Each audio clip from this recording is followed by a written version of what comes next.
Be back in a few. Okay. Hey, Naturally Norlands. Okay, let's pick up. Let's pick up from where I started. They all talking about it now. They all talking about it now. It has gotten ugly.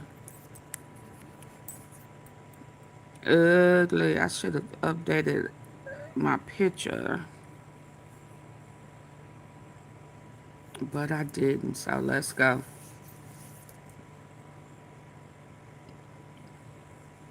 Let me see what this one do. Okay, let's go. I'm just gonna pick up real quick. Come in hitting the like button. And we start with that breaking news from New York City this morning. Police arrested Portland Trail Blazers coach Chauncey Billup and Miami Heat guard Terry Rozier in connection to separate but related gambling charges. And also charged today is former Cleveland Cavalier guard Damon Jones. Now, earlier today, we heard from FBI Director When they gonna arrest about the LeBron? charges. This is an illegal gambling operation and sports rigging operation that spanned the course of years. The FBI led a coordinated takedown across 11 states to arrest over 30 individuals today responsible for this case, which is very much ongoing. Not only did we crack into the fraud that these perpetrators committed on the grand stage of the NBA, but we also entered and executed a system of justice against La Casa Nostra to include the Bonanno, Gambino, Genovese, and Lucchese crime families. And you'll hear more about those details today. The charges and the arrests that were taken down across this country range from wire fraud, money laundering, extortion, robbery, illegal gambling. We have CBS News Justice reporter Jake Rosen standing by for analysis on these charges. But first, I want to bring in CBS News correspondent Elaine Quiano. Elaine, thank you again for your time today. You were at that press conference earlier. How expansive was the investigation into these gambling rings? Well, incredibly expansive, according to officials there, including FBI Director Kash Patel, who said, you know, looking into this, it's not millions of dollars that we're talking about. We're talking about tens of millions of dollars, he said, in fraud and theft and robbery across a multi-year investigation. To give you a sense, this here in my hand is a stack of the indictments as well as a letter accompanying those indictments that went to a judge. And in it, the details of what officials say actually took place read like something out of a Hollywood screenplay. Now, let's just look at, when it comes to those poker games in question, Mugo, the level of technology that was used here, advanced. I'll just read here. Defendants used other cheating technologies such as electronic poker chip trays that could secretly read cards placed on the poker table, card analyzers that utilized technology loaded onto decoy cellular telephones that could surreptitiously detect which cards were on the table, and playing cards that had markers visible only to individuals wearing specially designed contact lenses or sunglasses. So certainly not the kind of thing that you read, the level of detail that They you read got about in other federal indictments. bogus contacts. Sense of just how elaborate Oh my God. these games and these schemes allegedly were. Yeah, and Elaine, there's still the question. So I guess there was no now. glasses. Can you walk us through the So they timing had of on this investigation? see-through Yeah, that's a contacts. really good Oh question my because if you look God. at the dates on when these indictments were filed, one of them was filed back on October 9th, the other back on October 16th. Well, here we are today. The unsealment, the indictments were only unsealed today, and the question is why? Why move in at this moment? I asked FBI Director Kash Patel about that. He didn't answer, but what we know is that Of course he there not. are other investigators that are working still in this realm. We know the NBA is cooperating, and so we don't have exact specifics on that. If there are ongoing operations, of course, it would make sense. They would not want to tip off anyone else, but these indictments, again, the result of just intensive work over the course of not months, but years. Yeah, definitely. Elaine Quiano, thank you so much for your reporting. And now let's bring in Jake Rosen. Jake, thank you for Hey, your time Kayla. today. We know these charges, they Thank are you. not connected, but they are related. So we also know some of the suspects have been So I under could investigation put some for food in years my now, mouth. apparently. Can you Thank you. walk us through how we got to this point and what we learned from FBI Director Kash Patel? That's right, Mugo. We're waiting on one other indictment to be unsealed in the case of the players that are accused of allegedly rigging parts of games or potentially entirely full games in terms of their performance. Think about Terry Rozier, that Miami Heat guard, longtime NBA player who's at the center of this. The person you'll see on the right of that graphic is Damon Jones, who's the one intermediary between these two schemes, it appears. Yeah, your He's the boy person that's Chauncey. charged in both of them. Now, we don't know specifically what role he played in the other, but what we do know is that these players are accused of, And in addition to other LeBron. people, potentially going and faking injuries during games to boost LeBron. potential bets that were LeBron placed in real faked time. As we know, Mugo, and most of our audience probably knows at this soreness. point, how easy it is to simply download one of these easy-to-bet apps, to put your ID in, and then go from there by depositing money and to make quick money, if specifically, Mugo, if you knew what was about to happen. LeBron, too. Kash Patel and federal prosecutors said that most of these bets were successful.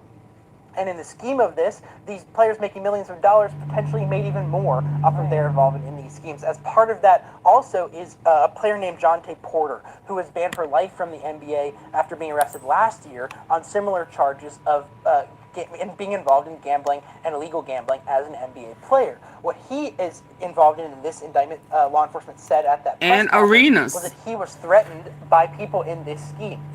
At the same time, we know that, as Elaine just talked about, that very detailed indictment and detention letter we saw about how this gambling ring with four Cosa Nostra or mob families based out of New York were operating. At the same time, they used other athletes as kind of fish to bring people into these games. Chauncey Billup was one of them. We know federal prosecutors are alleging he potentially took over $50,000 from someone as a victim in this scheme. One of the And the biggest victims Israelis. lost $1.7+ million.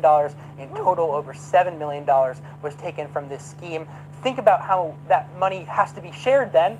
Well, Somebody it's hidden told through I shell was companies, fixing third-party to people, say and then Gilbert. paid back to these people Yep. through either cash payments or cryptocurrency. A very, very detailed operation. That part these is families where were running. your And president will just a be striking involved. moment He for the just pardoned time they used other athletes as kind of fish to bring people in. Cryptocurrency guy. One of them, we know federal prosecutors are alleging he Got him on out. took over $50,000 from someone as a victim in this scheme. One of the biggest victims lost $1.7+ million. In total, over $7 million was taken from this scheme. Think about how that money has to be shared then. Well, it's hidden through shell companies, third-party people, and then paid back to these people through either cash payments or cryptocurrency. A very, very detailed operation that these families were running, and just a striking moment for the NBA, a striking moment for professional sports, as really the gambling community has exploded in the last couple of years, just with the ease of it. Think about how, again, like I said, how easy it is to do this. Think about how many people had also bet on these games that were at hand here in professional sports, and how much money random people who bet on these games lost because of the actions of these players, these former players, and these people involved. That is why the FBI and DOJ go after these cases, because you're not just defrauding the public, you're committing a crime in the process of that. Yeah, so much money there and so much left to uncover as well. I think the question, or just the one thing you wonder, as you mentioned earlier, Jake, is why people who make so much money would even want to be involved in a crime Greed. like this in the first place. Jake, thank you so much for your analysis and breaking things down for us. Appreciate it. Okay. At Shane Company, Hold on. we traveled. Because of greed. What do you mean? Why? Greed. Let me see. Just greedy. Never enough.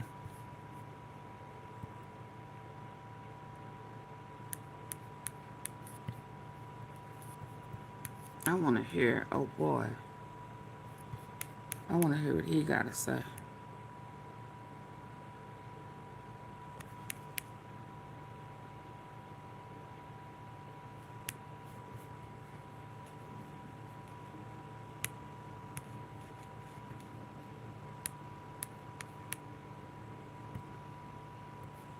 A major shakeup in the world of sports. So earlier today, the FBI announced charges against Portland Trail Blazers coach Chauncey Billup and Miami Heat guard Terry Rozier in connection to separate but related gambling charges. Also charged today, former Cleveland Cavalier guard Damon Jones. We heard from FBI Director Kash Patel during a news conference about this investigation. Here's what he was able to tell us. This is an illegal gambling operation and sports rigging operation that spanned the course of years. Well, just moments ago, the NBA released this statement on the future of Billup and Rozier. It reads, quote, "We are in the process of reviewing the federal indictments announced today. Terry Rozier and Chauncey Billup are being placed on immediate leave from their teams. Will continue to cooperate," they say, with the relevant NBA authorities. has spoken. They went on to say, "We take these allegations with the utmost seriousness, and the integrity of our game remains top priority." So CBS News Justice correspondent Scott McFarland with us now for more on this. Scott, there were a plethora of details in that indictment, almost reading like a movie script. What does that tell you about the depth of the investigation done by the FBI? It probably will be one. These are just remarkable cases. These are captivating allegations. Two different types of schemes alleged here involving dozens of people, including the names you just referenced. And let me tell you, Chauncey Billup may not be a household name, but if you watch the NBA over a period of time, that's a household name. That is an iconic figure in the National Basketball Association, and he actually comes up in both of the two cases. Let me start. They talking Reading about like your a movie boys. script. What does that tell you about the depth of the investigation done by the FBI? These are just remarkable cases. These are captivating allegations. Two different types of schemes alleged here involving dozens of people, including the names you just referenced. And let me tell you, Chauncey Billup may not be a household name, but if you watch the NBA over a period of time, that's a household name. That is an iconic figure in the National Basketball Association, and he actually comes up in both of the two cases. Let me Both start of with them. the basketball case.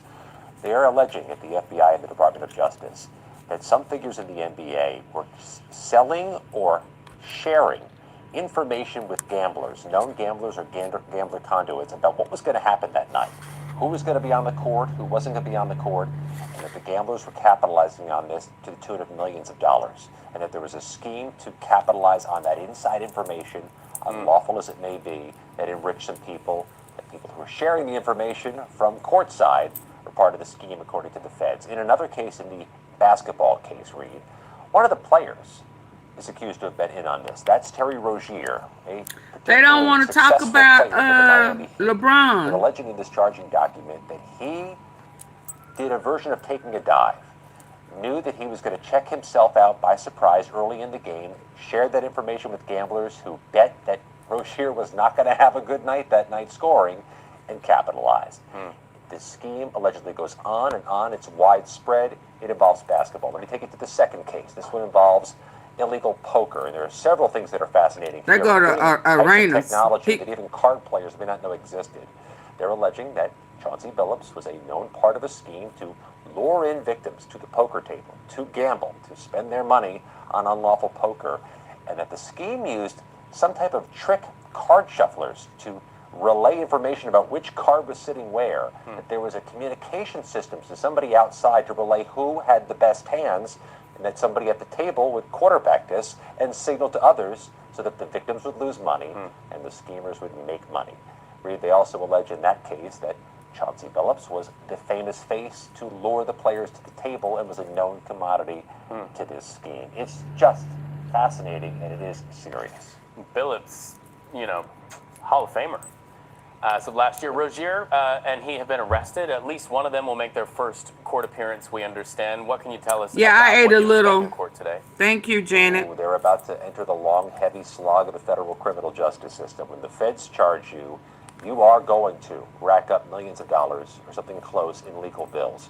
You are going to spend many months waiting for your hearings.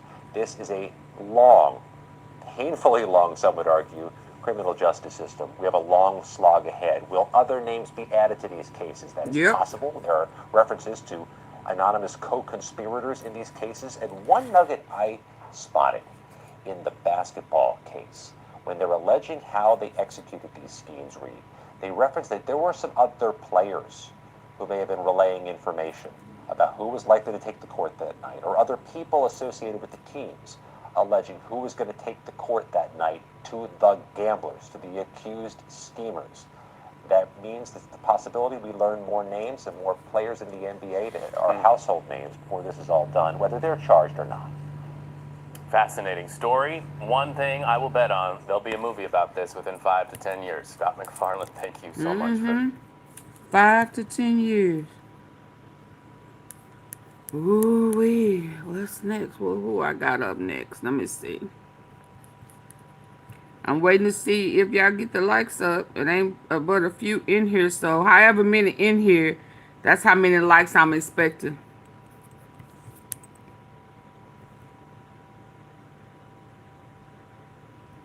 I want to hear him. I love it here. Every day I find people to talk to right outside my door. It's a wonderful... Sugar Shane Hennon is at the center of the NBA scandal that's going on right now. They just... the best that ever did it. Sugar Shane Hennon is at the center of the NBA scandal that's going on right now. They just... Good morning. Today we are here in New York to announce a historic arrest across a wide-sweeping criminal city today. Former, current NBA players and coaches. So there's two things. Now what's interesting, there's a whole set of young black gamblers that sell information and were also gambling and had ties to some of these players. So good to see my African-American brothers are getting in on the illegal gambling gold mine that the He said good to see. Feasting upon for these 100 years. Well, when did gambling probably started getting big in the 50s? Did he say good to see? So there's a guy from Mississippi, Fearless. How was his name? Marvis Fairley. Vizino Lax is his thing. This guy, Sugar Shane Hennon, he was, I think, kind of one of the masterminds. But I don't know. I think, and then there's a black guy, De Niro Laster. They don't want to talk about LeBron. I don't want to, could there be someone else with that name? Maybe, probably not, but not sure. He was a football player. A lot of these guys had been low-level athletes. So anyway, so what exactly am I talking about? I'm rambling here. There's so much stuff. So today, the FBI director named Cash, K-A-S-H, Cash Patel, announced indictments. So there's Chauncey Billups, who just got put in the NBA Hall of Fame. He's been indicted. He's going to be fired from the Blazers coach under the moral turpitude clause, so he's not going to get paid. Terry Rozier, who has a huge contract, he's been hit. And has started getting rolling with the Jonte Porter thing, but there's two interweaving indictments. One is about the sports, the NBA gambling, and the one, Chauncey Billups, he's in that one, or somebody's in both of them. Is it Chauncey or Terry Rozier? They may be in both of them. But there's another one that the Mafia guys are in that's about rigged poker games. So every of the 5 New York families has been indicted in this case, except the Columbos. The Gambinos, the Genovese, the Lucchese. What the hell is the other one? Gambino, Genovese, Lucchese, Bonanno. And Chauncey is part of that, and Terry Rozier is part of that. Now I'm thinking. So they used Chauncey and Terry Rozier. They would be present at the games. They might have rented. You see what just Gilbert Arenas was just indicted for letting them have games at his house. I'm sure all of this is all interconnected. They're all telling. For sure. Why wouldn't you? You're Gilbert Arenas. You're definitely telling the FBI what you know. Jonte Porter, they're all giving it up. I'm sure that the Sugar Shane Hennon, these aren't. A lot of these people probably didn't think of themselves as doing anything illegal. How? Or that it was no big deal. That's how the Mafia make you feel like, oh, this is no big deal. No, Chauncey. You're about to find out rigging poker games. So what were they doing? They were rigging the poker games. Terry Rozier and Chauncey Billups were a part of it to make you feel comfortable, like, oh, these celebrities, they had hidden. So those 4 Mafia families operate illegal poker games around the country. Why does someone want to play illegal poker? Well, poker ain't legal everywhere.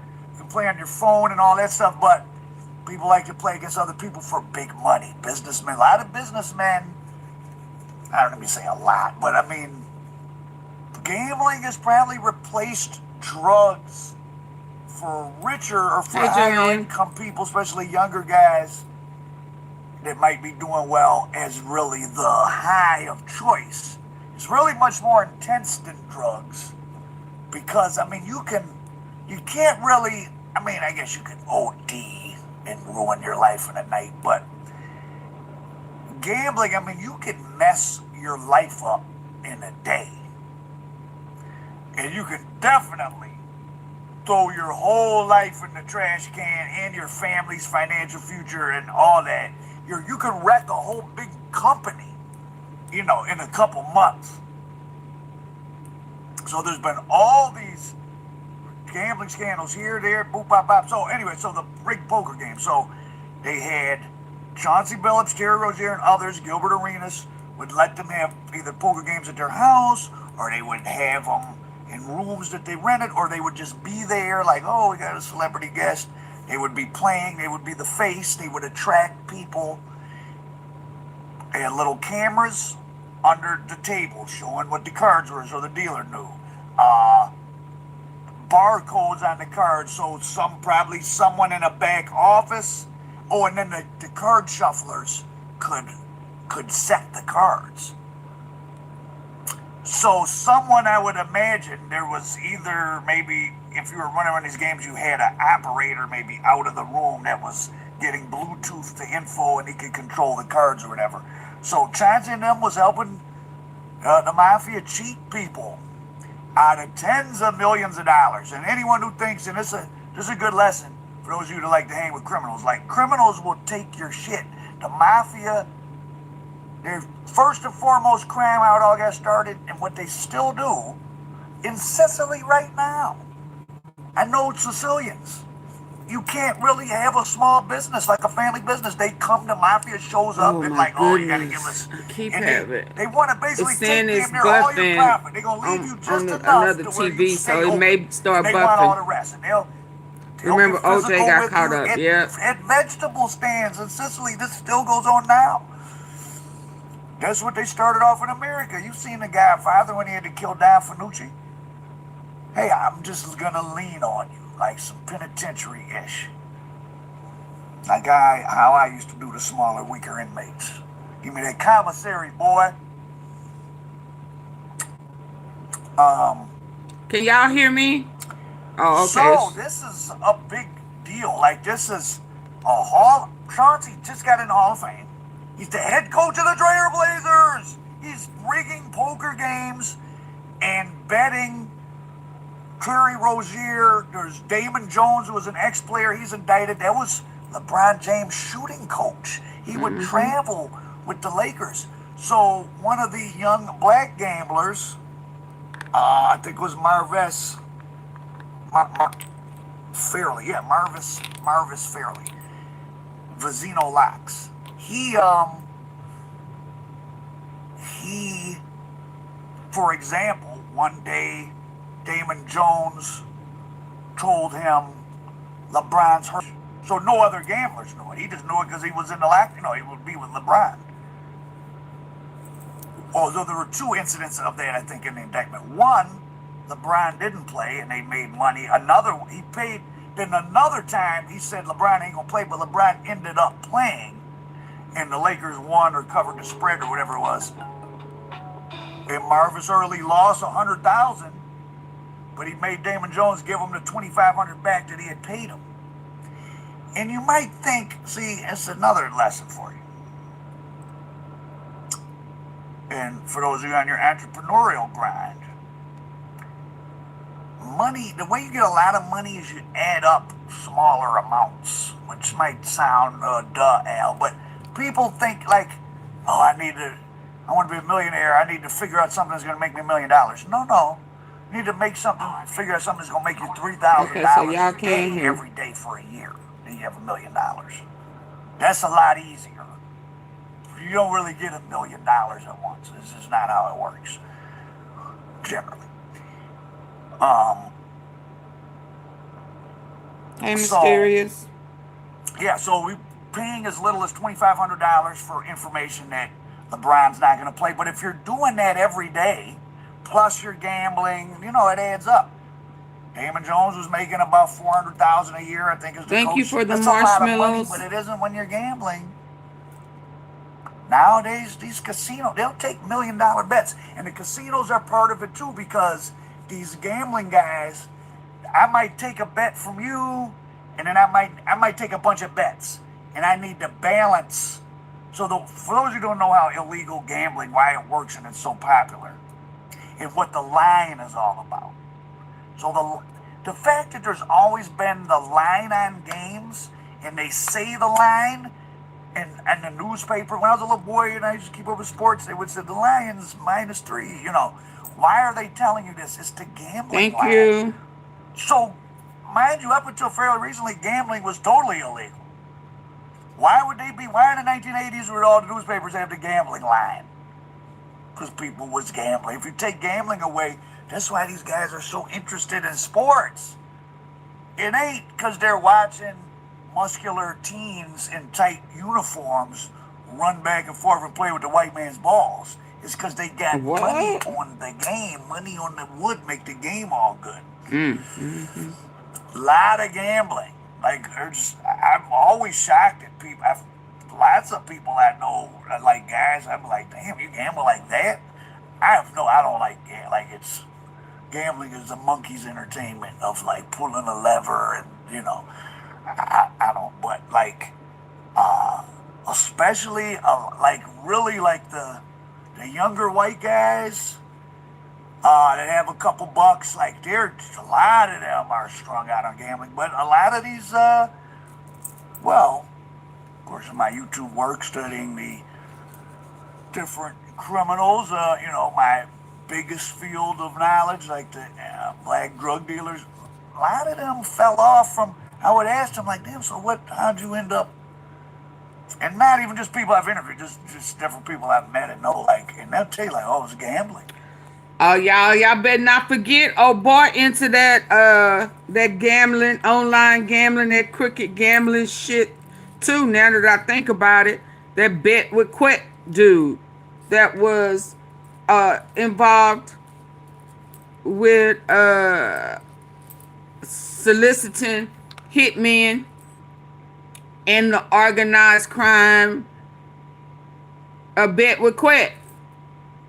Don't forget about him with all his snitching and shit. He is a double informant now that I think about it. And he do that sports betting. Yeah. And he is indeed tied to the Mafia and the mob. Matter of fact, one of my guys I got some of my iconic photos from, I was over his house. I never interviewed him or nothing, but he gave me some photos and his brother or someone I interviewed. And I was like, oh, what'd you do this weekend? And he said, oh, I was a pallbearer at Freddie the Saint's funeral. And Freddie, I just happen to know who Freddie the Saint was. He was a big Detroit Mafia gambling captain. He was Syrian, so he wasn't a made member, but he was a big deal. My father knew him. He wasn't like my father's boy, but my father was slightly The whole of a... crew He really was wasn't a gambler, involved. but he hung around the gambling stuff a little bit. And I said, oh, I didn't know A him. whole He was crew. like, Yep, a whole who you bunch of them. think could take my bets? Now, at the time, this guy, I'm talking about, I know now, he works a job and he's not a criminal, but he was talking about back in the day, But he had a Craig is run. an informant. Well, you know who it was? Remember the episode of BMF where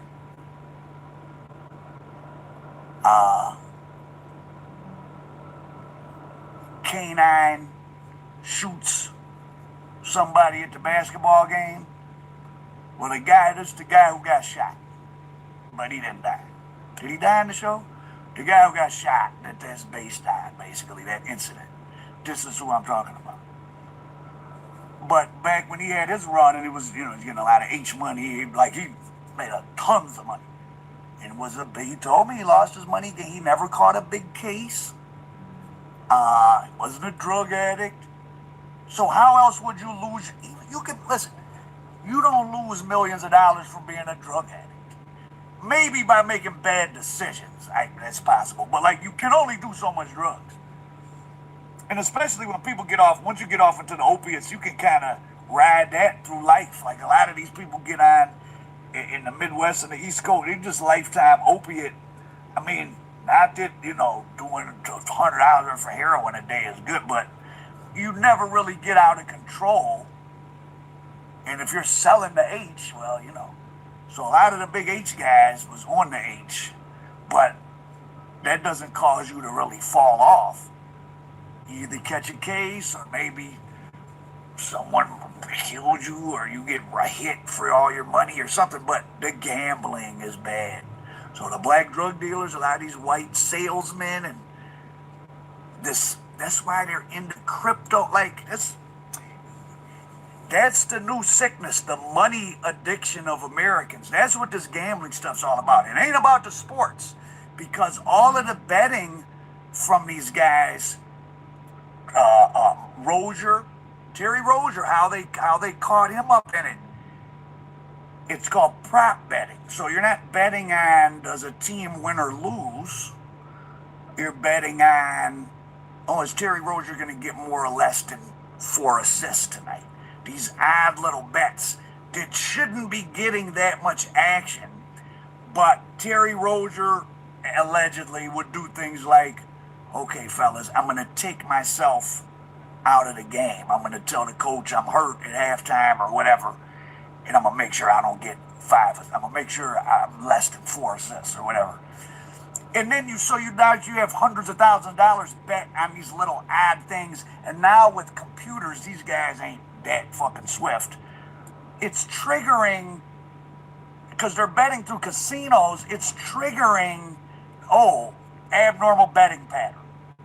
So the feds are probably they probably have just a boatload of data of abnormal betting patterns from the casinos, and they're just picking and choosing who they're going to question and who's going to get charged.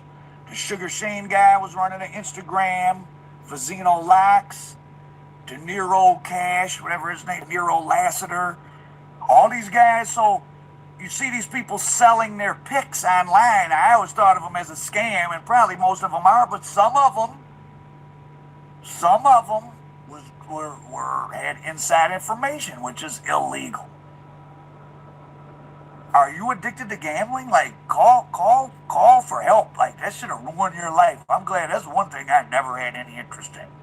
Very little. I was around it though. My mother had a boyfriend that did fed time for running a car poker game thing. And then he would gamble heavily. In the 80s, I was a little boy. I'd be down there visiting every Sunday on all the NFL games. He would bet I think he'd bet $220 a game. So he would be betting $3,500, $4,000 every weekend. Triple it for inflation. So he's betting $10,000 a weekend. He would take my bets.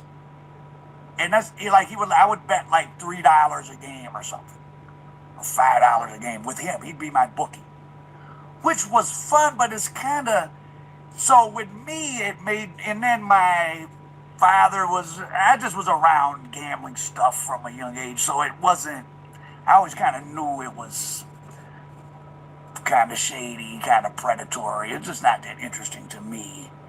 And the only way you're going to win a lot is, Now, I will tell you, I did used to take people's money shooting dice. But, shooting dice in the hood killed more people than cancer. So I was always very leery and careful. I mean, I wouldn't try to make too much. I might get 100 or 2 and get the fuck on before anybody knows. Because all you got to do, people ain't got no education in the ghetto, don't know that them fucking side points odds are very low. 6-8 is almost the same odds as 7 and 11, but 5 and 9, 4 and 10 is lower odds than 7-11. So if you let me bet, if you just let me come in and say, oh, 100, you don't 10 to 4, I'm twice as, I don't know what it is. I think it's damn near 2 to 1. And you're letting me bet 100 to 100. And I just keep doing that, I'm gonna be up. It's an easy formula, and people don't even know the odds because they just caught up in the gambling. Look at the rappers. Quavo killed, loaded dice. The gambling shit is they've let it get really out of control. Now you can gamble on the phones. Michigan, the #1 state. I told you we was gonna find what that stuff that Quick does. Michigan's always been the #1 state for all selling dope, doing dope, gambling, all of it. I don't know what I think it comes from the culture of. Just when I was about to cut him off, ain't that what Bet with Quick do? Yeah. Y'all better be careful playing, entertaining that cat. Yeah. Okay, keep going. You may give me some more intel. People with low caliber tastes with a high income, aka the auto workers. Don't know that them fucking side points odds are very low. 6-8 is almost the same odds as 7 and 11, but 5 and 9, 4 and 10 is lower odds than 7-11. So if you let me bet, if you just let me come in and say, oh, 100, you don't 10 to 4, I'm twice as, I don't know what it is. I think it's damn near 2 to 1. And you're letting me bet 100 to 100, and I just keep doing that, I'm gonna be up. It's an easy formula, and people don't even know the odds because they just caught up in the gambling. Look at the rappers. Quavo killed, loaded dice. The gambling shit is they've let it get really out of control. Now you can gamble on the phones. Michigan, the #1 state for gambling on the phone.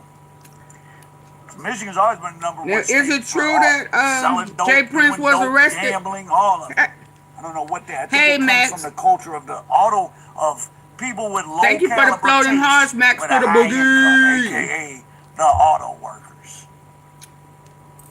At the peak in the 60s, 70s. Now, I don't know if it was true or not, that Jay Prince was arrested, gambling,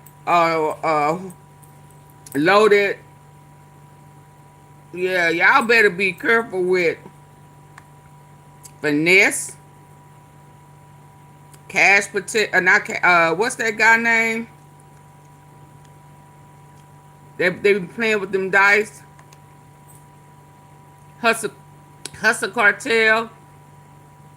That murder with Jake the jeweler. All of that's gonna come out. The Mafia. I can see all that about to be exposed. Was it true about Jay Prince Jr. being arrested? I looked over it, but I know finesse, they are do, and the black people run to these, trying to get a quick buck, trying to get in where they fit in. Hell, that may be why finesse is fast. I don't know, but I know a whole bunch dealing with the crypto, pardon, the Israelis involved in this. 3 to 4 different mobs and mafias, they are trying to avoid bringing up LeBron James, and then all these different players.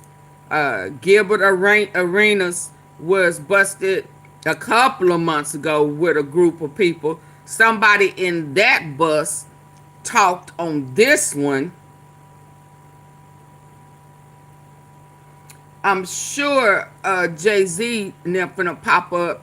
And while I was trying to get some lunch, I came across, oh, it's in my,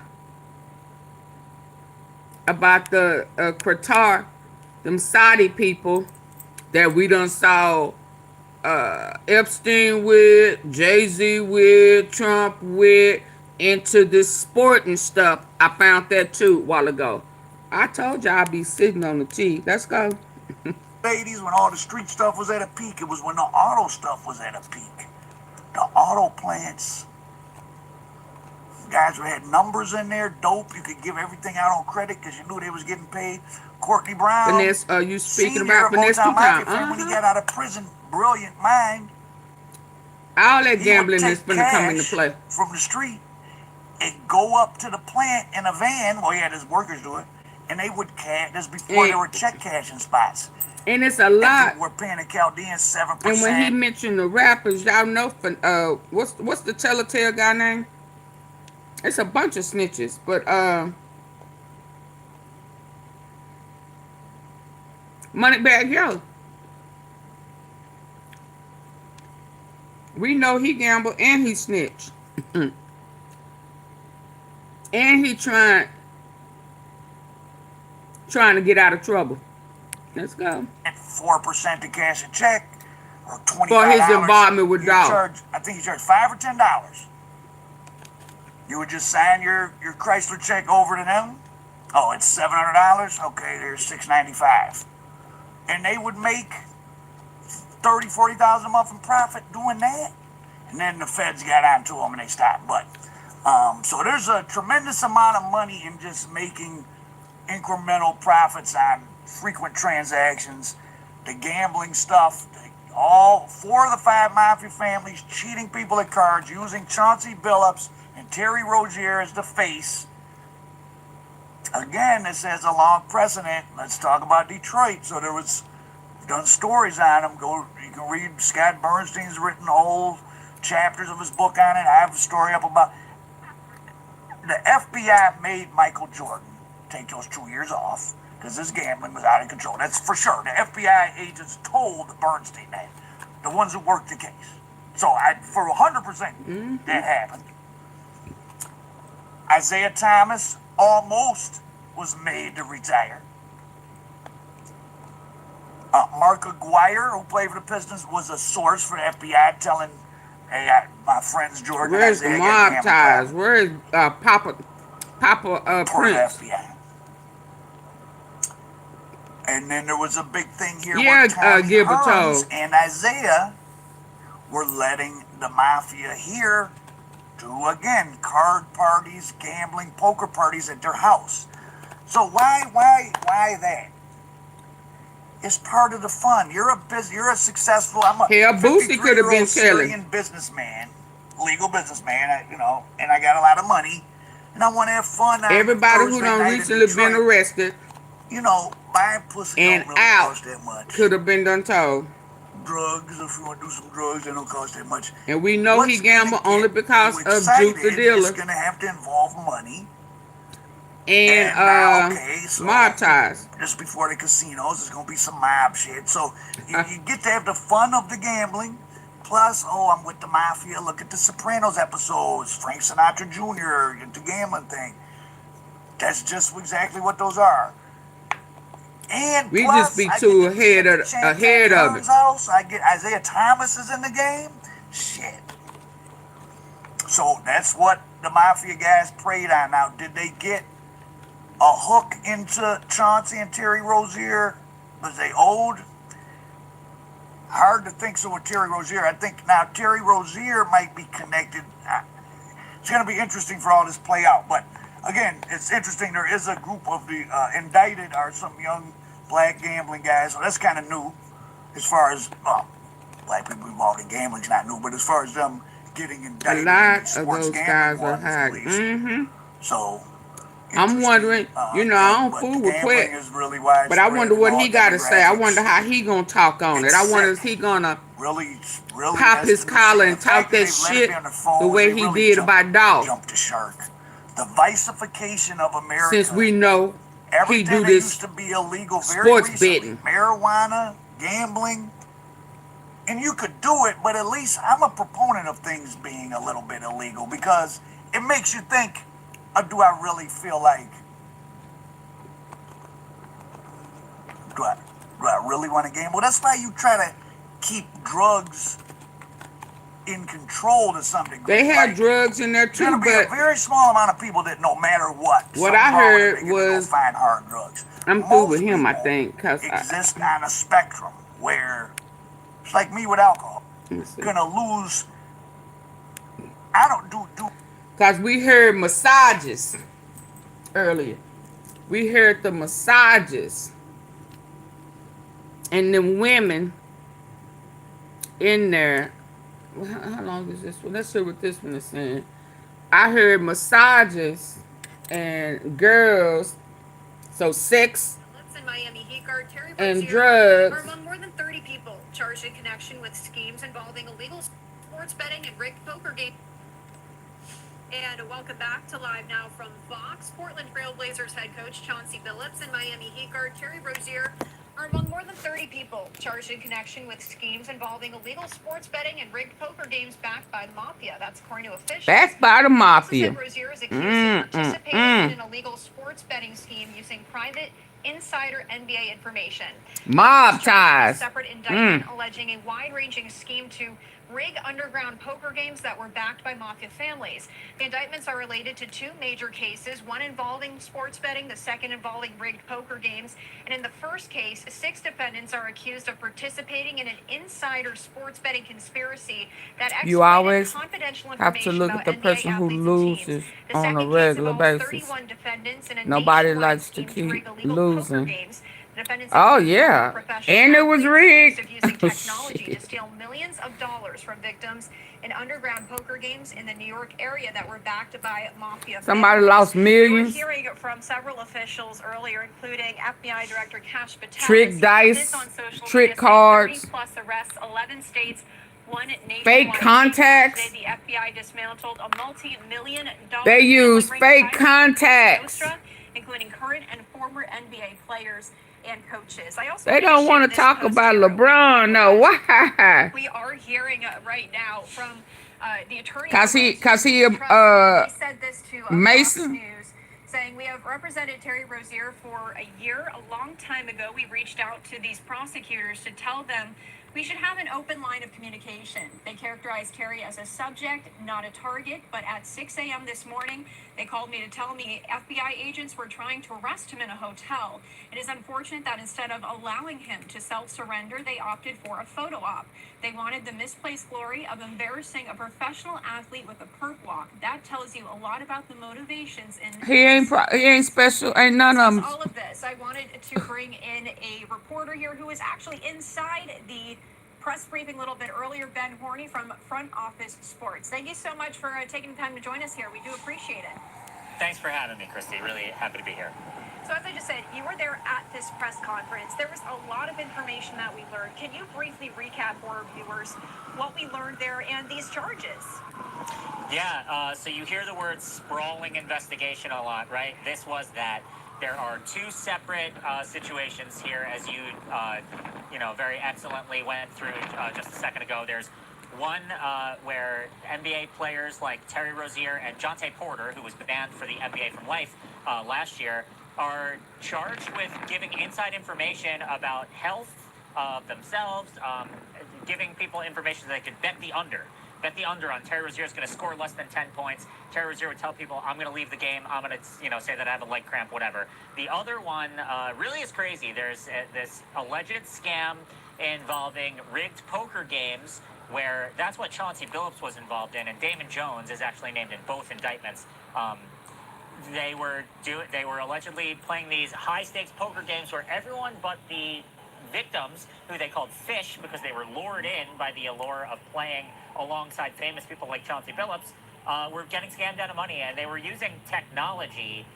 They said they were using card shuffling machines. They were using like X-ray technology where cards would be face down, but they could still see what the cards were. And they were scamming people out of millions of dollars. Kash Patel called it mind-boggling. He said tens of millions of dollars. This was years of investigation. Right, and I did want to ask you about that, about all that technology. There's so much we're still learning here, and at the end of that press conference, we also did hear reporters asking questions, and a lot of these answers we can't get right now because this is an active investigation. But going off of that, were there any specific pieces of evidence mentioned during this briefing that were crucial in securing these indictments? You know, that's a good question. I think it seems like they've been investigating for a very long time. I need to read through the indictments, which I have here right next to me. I haven't had a chance to actually go through them yet. But there were over 20 officials in the room today. There were a ton of people involved in this, multiple law enforcement agencies. So they've been investigating for a while. They obviously feel confident. Now, I don't know whether that means that they had people in these games and they like legitimately had people with eyes on what was happening. Time of this coming out is fishy. Obviously Oh, they have enough evidence that absolutely. they feel confident to charge. Along with that pardon today The outline here and that book. between the defendants as well as the Mafia, because we did hear a lot about that there as well. Yeah, so they called this a pipeline, a financial pipeline to the Mafia. They said 5 Italian mob families in New York. Law enforcement said that they're not going to be deterred, that they're not afraid of this. But it sounds like the allegations are that this was ultimately run by the Mafia. They described it as, this sounds like it's a Hollywood script, but it's not. It's real life. And now how exactly they got people like Chauncey Billups and Terry Rozier involved, that I don't know yet. Right, and that was one of the questions reporters were asking there at the end of the press conference. How were they able to get involved? And I guess that's one of the answers we're just going to have to wait for. But did the indictment specify how insider NBA information was obtained and used in the sports betting scheme? I know you said you have the indictments next to you. You haven't read them yet, but have we heard from officials on that? You know, it sounds like it was as simple as an example, Terry Rozier telling whoever he was connected with, I don't know if it was someone from the mob, someone else, telling them, hey, I'm going to get myself out of the game after 9 or 10 minutes tonight, so bet the under on my points. And then people would put maximum bets on those prop bets. It was mostly prop bets, they said, so that's things like Terry Rozier will score less than 10 points tonight. He would take himself out of the game. They would win. They overwhelmingly won the bets. It resulted in millions of dollars of, allegedly illegal gains. And do we know how long this had been going on for before this was brought publicly to us, the viewers, the public? I mean, it was years. I can't tell you exactly, but it's been years. They did talk about a specific incident that was from, I think it was a 2023 game when Terry Rozier was on the Heat. Or not on the Heat, on the Hornets, excuse me. He's on the Heat now, although, it remains to be seen what's going to happen with that. But yeah, this was a years-long investigation, so it remains to be seen how long it was going on for. But like I said at the outset, this is a sprawling thing. They said it's the tip of the iceberg. There could still be more to come, so my bet is that this has been going on for quite some time. What are the implications of all of this for the NBA, and has the league responded yet to all of this? I haven't been in touch with the league. The implications are serious. They have, not just the NBA, but all these leagues have major partnerships with sports betting companies like FanDuel and DraftKings. Interestingly, the enforcement officials described the sports betting companies as victims in this in response to a reported question, which answered one question, did the sports books know and were they involved? It sounds like they're being treated as victims, that they were taken for as well. You would expect that the NBA will respond to this. I'm sure that they're scrambling this morning. It can't be fun. This season just started. We've had some great basketball. This is, Chauncey Billups coached last night. Now, when it comes to getting more answers here, we did just get a lot of information this morning, but there's still a lot of questions as we've been saying here. When can we expect to get more of those answers? So Chauncey Billups and Terry Rozier are both being brought into court in Oregon and Florida, Rozier in Florida, Billups in Oregon today. They didn't give us an exact time. I don't know how much more information will be given from that, but these things can take a while, so I'm sure that there will be more reporting to do. I'll certainly be on the hunt for information. It could take a little bit for more to come out. And then, like I said before, both investigations are still ongoing. So this is not like, hey, we, found these people, we charged them, clap, clap, it's all done. There could be more charges brought. There could be more NBA players charged, coaches. We don't know. My last question for you here before I let you go. How could all of this change, really, the regulations when it comes to sports betting? Obviously, you need better guardrails. I mean, you can't have players being able to feed inside information like that. Now, how exactly will that work? I don't know. If I knew, I would, be working for these leagues and making a ton of money. But they need to figure that out because this obviously can't happen. I mean, the poker thing is one thing. It's a crazy scheme, like I said, a Hollywood script. But players telling people what to bet on, I mean, the integrity of the sport. Oh, yeah, they throwing it. This is the it. latest example. There have been gambling scandals in the past, but with the legalization of sports betting, it really calls for more guardrails, and I don't know exactly what that looks like. Ben, anything else you think I didn't touch on? Anything else from that press conference that you think we need to let our viewers know about before I let you go? I think I would just say stay tuned. I mean, I'm going to be writing a story about this, so certainly I'll get all my ducks in a row and have all the information today. Front Office Sports will have you covered on everything. We already have a developing story up. But there's more to come. All the details will be in there. And I would say, keep your eyes peeled. More will come out. There's plenty of reports. Make sure that you're looking at reputable sources so you're not just believing, wild claims, because that's also sure to happen. Absolutely. We'll be checking in with you, I'm sure. Thank you so much, Ben, for joining us. Thank you, Chrissy. Okay, Chrissy.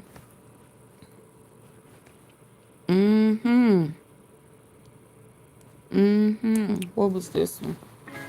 Why do we keep doing this? Chrissy. We go up just to come back. Oh, I don't want to hear that. This case, this was their wake-up call. Yeah, I don't want to hear that. I'm so sick of how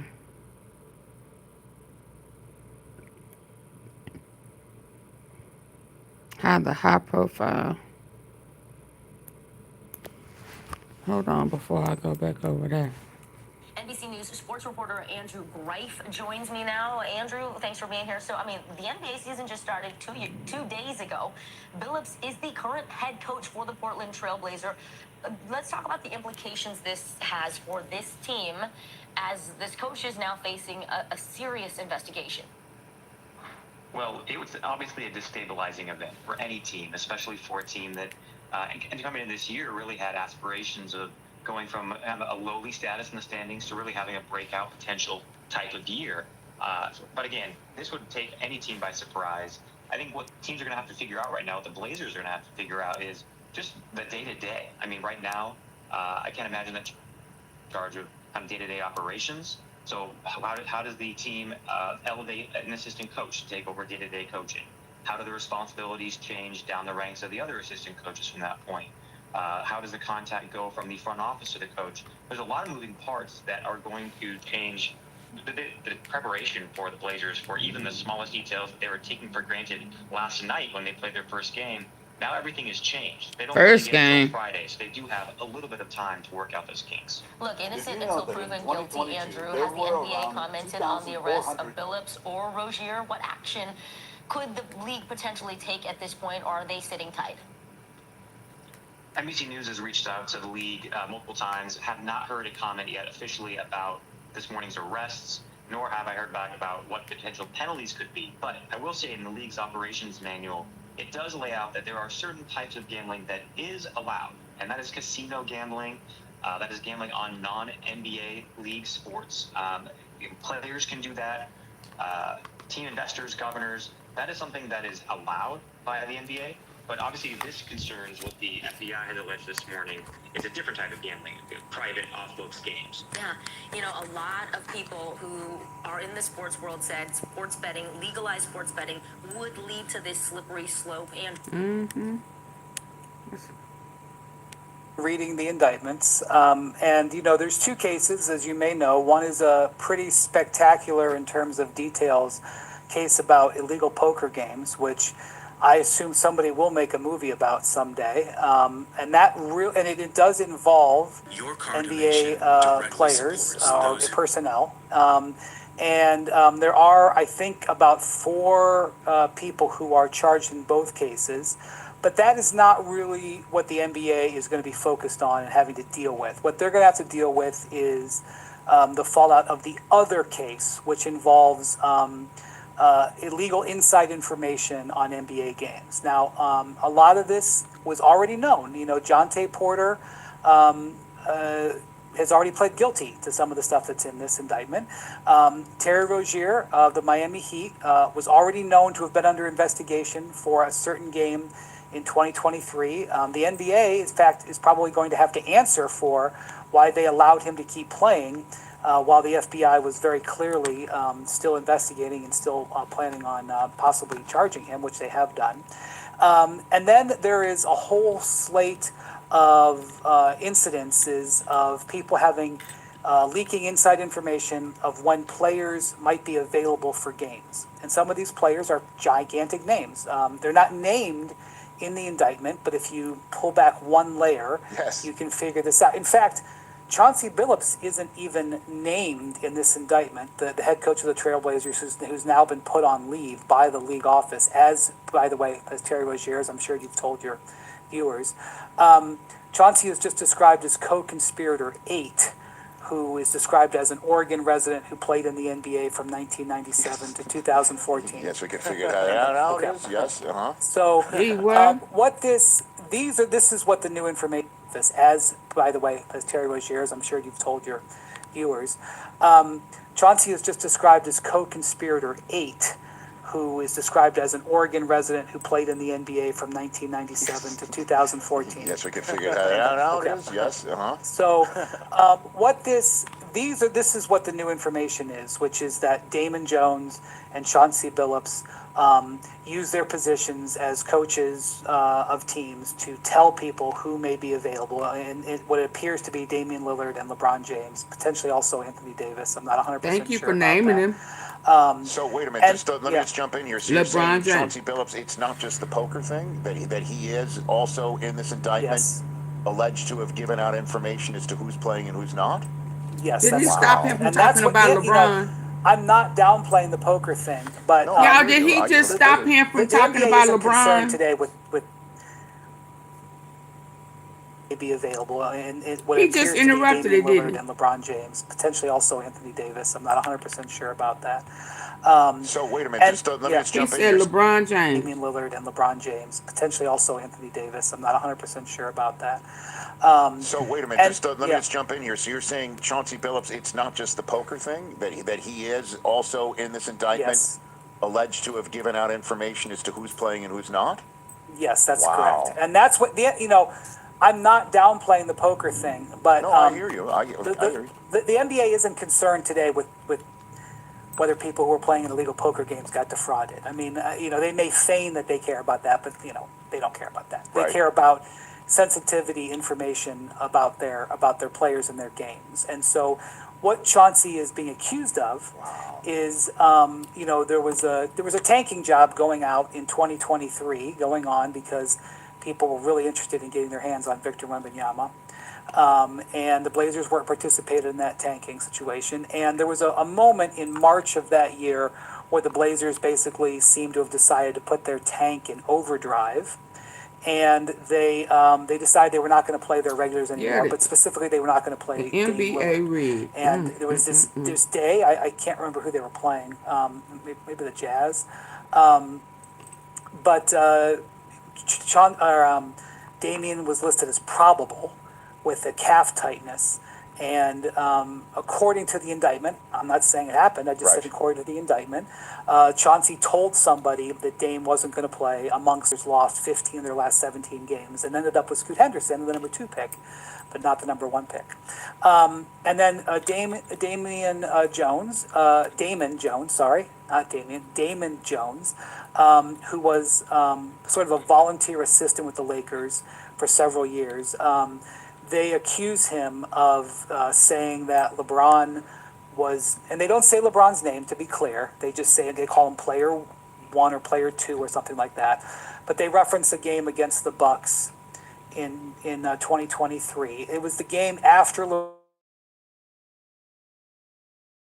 record. That game was against the Thunder, and LeBron was a relatively late scratch in that game.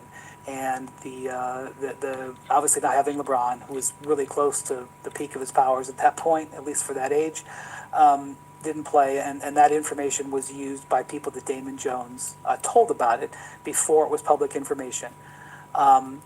Then a year later, Damon apparently, according to the indictment, told these co-conspirators again that LeBron or Anthony Davis, it's not clear which, because both were on the injury report for a certain game against the Thunder, that they would either not play in that game or play less than normal minutes. At the time, the Lakers were under 500, and the Thunder were a very strong team. They had Chet Holmgren, he was playing. They had Jalen Williams, he was playing, and Shai Gilgeous-Alexander all played in that game.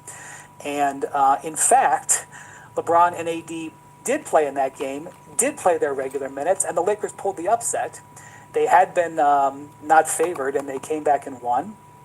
And the bettors, according to the indictment, the bettors were pissed off at Damon and asked for their money back that they had paid them for the information. So it doesn't even imply that this information was always accurate, but just that it was given. And there's also another game that was a reference between the Cavs and Magic game, also in 2023.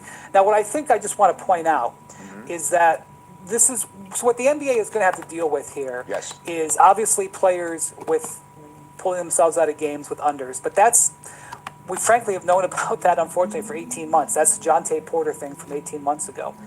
The thing that the NBA is going to have to deal with, and they already have dealt with in a certain extent, Rich, is that for decades, there's been this soft spot where people involved with the team, whether it's the players or the other people, support staff, know well before the injury list is changed, so the player is going to play. So let's just say you have an average Thursday in November. There's a shoot-around in the morning. A player is listed as questionable. Everybody at that shoot-around sees that player can't walk, okay? He's still listed as questionable, even though everybody knows he's not playing that night. That has happened for decades, and there have been people who could have passed that information on. Now, since sports betting became legal, the NBA, they recognize that this is a soft spot, and so they very vastly tightened their injury reporting. They now do injury updates all during the day, and they fine teams if they don't accurately tell injury situations. But that said, there is still this soft spot, largely in some cases because the teams don't want to let their opponents know who's going to be playing. And also, sometimes it's genuinely a game time decision. Sometimes you don't know whether a player is going to be able to play unless... They are definitely walking on eggshells with LeBron. But listen, y'all remember last night, I showed y'all where he said that he was a Freemason. He a Freemason, and you know, they say they protected. So, they don't sold they soul or something. Hey Chris, everybody hates LeBron James. Okay, that's a damn shame. So yeah, they walking on eggshells. Hell, talking about LeBron is almost like talking about Israel. They don't want you talking about him. Okay. Until he gets out there and warms up. Well, they ain't sent me my check. How does that, to not talk about him. So until I get a check, area there. And so what I suspect will happen out of this, I don't think that this is something that is a scandal that is going to rock the foundation of the league. I mean, I'm sure that some people will get on television and say that. This is a problem that the NBA has known about and has been trying to address. There are instances now where it's coming out that people are exploiting it. But they were going to probably have to tighten it up even more and pressure teams more to be more honest about player availability so that a volunteer assistant coach or anybody else may not be able to give inside information, that the information is much more transparent. Well, I mean, in the few minutes I have left with you here, the just at first blush, the issue I think the NBA has got to square for a lot of those who are observing and fans is how does Terry Rozier get arrested for something that the NBA apparently cleared him of? That is absolutely going to, the NBA is going to have to answer that question. And as you probably know, there's a player under investigation for irregularity right now, Malik Beasley. And there's been, I think, frustration from people that Malik Beasley hasn't had it cleared one way or the other. And this is part of the reason why that, that I think the NBA is going to have to be extremely careful with this going forward. And you are absolutely right, Rich. The NBA at some point is going to have to explain why Terry Rozier was allowed to keep playing. And I just want to point something out. Mm-hmm. The sports books caught the irregular betting on Terry Rozier. He gave him some information. The morning it happened, when all of a sudden there was hundreds of thousands of dollars coming in on Terry Rozier unders for a relatively meaningless game in November. I'm sorry, in March, involving the Charlotte Hornets. The sports books caught it. They told the NBA right away, and guess what? The NBA, Rozier didn't play the rest of the season, and he had faked the injury, so it wasn't because of the injury. The NBA pulled him. They pulled Jonte Porter too. They flagged Jonte Porter and pulled Jonte Porter. The NBA's measures, their protection measures, the sportsbook's protection measures, triggered this. They caught it. The issue, I think, is Jonte Porter. They caught, convicted, and tossed him out of the league within weeks. Rozier didn't, and in this investigation, and I don't know if Terry Rozier is guilty. The NBA obviously didn't feel that he was; they wouldn't have let him play. But this indictment implies that there was a swath of conspirators. There was like his cousin, his cousin's friend. I mean, like all the way down to like low-level guys who won money on this bet, and then immediately bet on other games and lost all the money and had to tell other people, "Man, I lost the money. I'll have to get it to you." Like really low-level people who were betting hundreds of dollars on this game.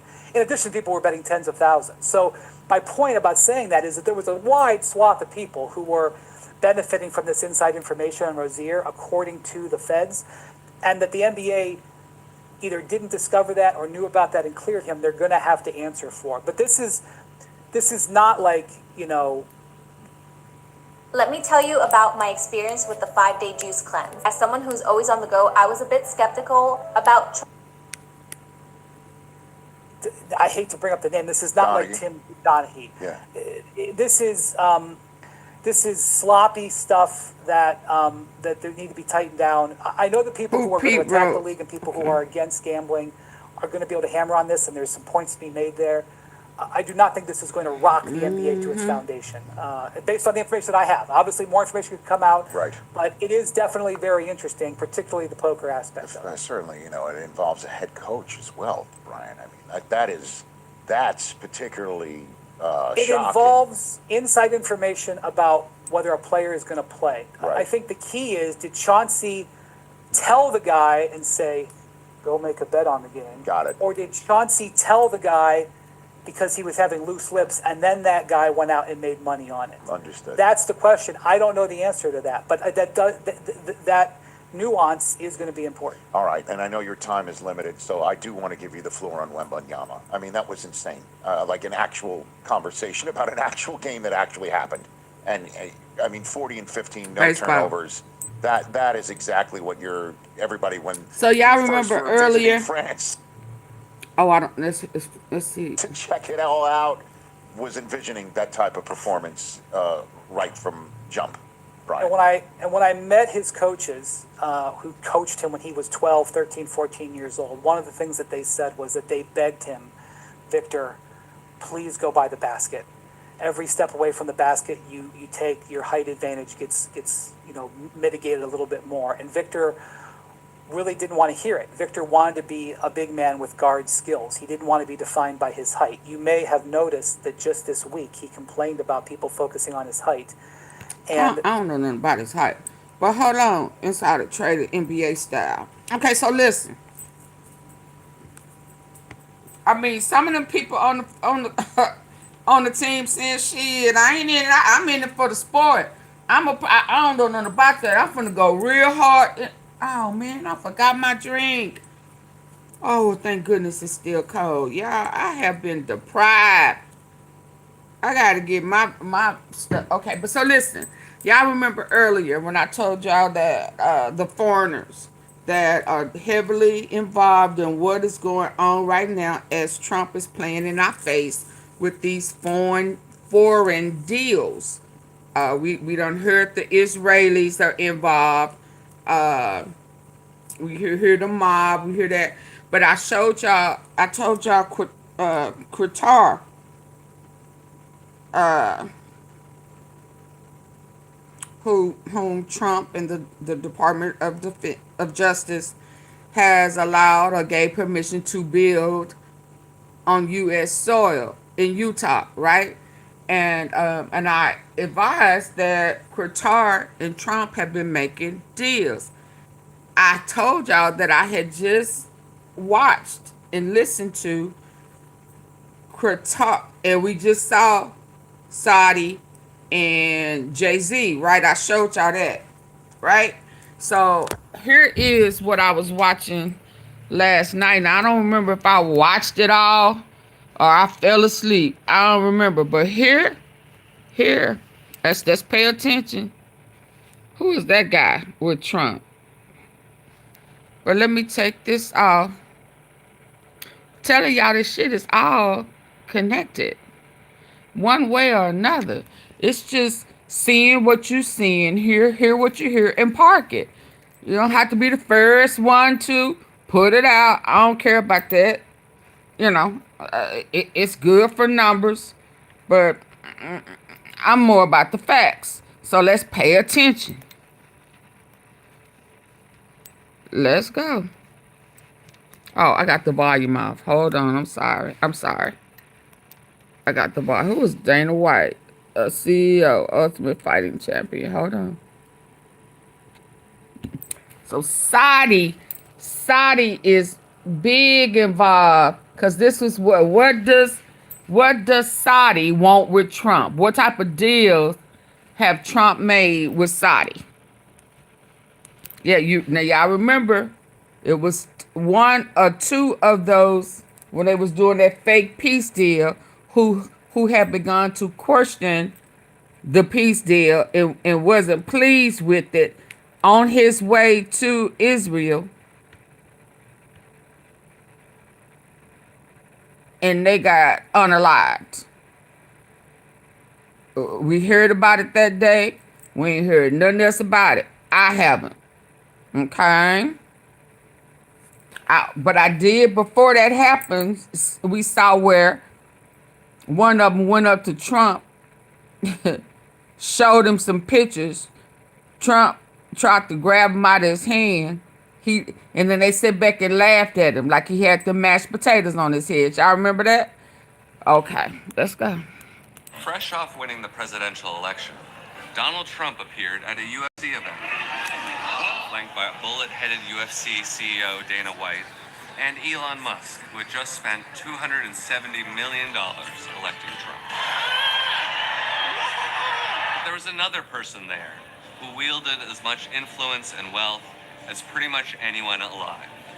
Yasser al-Rumayyan, the head of the Public Investment Fund, the Saudi state-run sovereign wealth fund, which controls about $930 billion. Al-Rumayyan could claim some degree of ownership of practically everyone and everything around him that November night. From UFC, which was planning some splashy events for So they Saudi said he could claim Trump too? could claim some degree of ownership of practically everyone and everything around him that November night. From UFC, which was planning some splashy events for Saudi Arabia, to Elon Musk, whose companies had long been recipients of Y'all hear this? capital, and Trump himself, a stalwart Saudi ally whose political, economic, and family interests had come to depend on Saudi largesse. It's clear that Saudi Arabia has been investing in Trump and Trump world for a long time. I love the Saudis. Many are in this. Lobbyists representing the Saudi government paid for an estimated 500 rooms at President Trump's D.C. hotel. The Live Golf Invitational. The Saudi-backed golf tour. Trump National Direct. Have a good time, everyone. They buy apartments from me, they spend 40 million, 50 million. Y'all hear that? It's pretty much anyone alive. Yasser al-Rumayyan, the head of the Public Investment Fund, the Saudi state-run sovereign wealth fund, which controls about $930 billion. Al-Rumayyan could claim some degree of ownership of practically everyone and everything around him that November night. From UFC, which was planning some splashy events for Saudi Arabia, to Elon Musk, whose companies had long been recipients of Saudi investment capital. So when we talk about this new Israel that everybody is trying to push forward this fake war, and they over there building or trying to build and trying to take over Gaza. Is it Gaza? Yeah. All of this is wrapped all up in that. So that means Trump in a lot of debt. And he been in debt. Yeah, but them last 4 years that he did not win in office, and he entered that insurrection on January 6th and then pardoned all of them criminals, he needed more money. See, his plans were altered. Okay? So now they still working in their plan. He don't plan to leave the White House. He's going to take over with his dictatorship. He's going to make the U.S. broke. Steal all the money. And ain't shit we going to be able to do about it if they don't get his ass up out of there. And they going to build over to who is first. It's Israel first. It's not the U.S. Right? Right? And by the time they get ready to go over there and live, you're going to have Qatar, Saudi, push a button to destroy the U.S. Right? That's their plan. I don't know if y'all know it or not, but that is most definitely their plan. Stay woke. And Trump himself, a stalwart Saudi ally whose political, economic, and family interests had come to depend on Saudi largesse. It's clear that Saudi Arabia has been investing in Trump and Trump world for a long time. I love the Saudis. Many are in this Lobbyists representing the Saudi government paid for an estimated 500 rooms at President Trump's D.C. The hotel. Live Golf Invitational. The Saudi-backed golf tour. Trump National Direct. They buy apartments from me. They spend 40 million, 50 million. Trump Tower, Jeddah. Am I supposed to dislike them? I like them very much. And foreign governments, they understand. They're dealing with the transactional president.